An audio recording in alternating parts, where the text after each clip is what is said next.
How to add new fonts in Google Docs Mobile.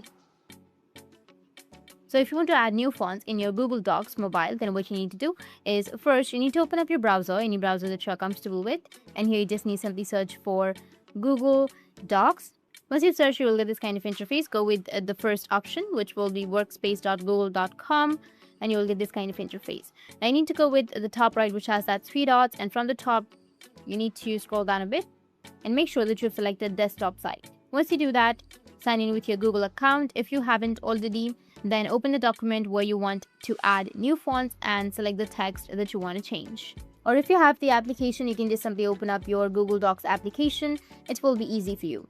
Go with the plus button, which will be on the bottom, and then go and select a document. Now once you've selected the text where you would like to add new fonts, you need to just simply go with the font section, which will be on the bottom right. Tap on it, and then here, as you can see, that you will have the font option right here. Go with the drop down and go and select any other font. Once you've selected, you'll get this kind of interface. That's how you can add new fonts in your Google documents. And if you have any questions, feel free to comment below. Thanks for watching.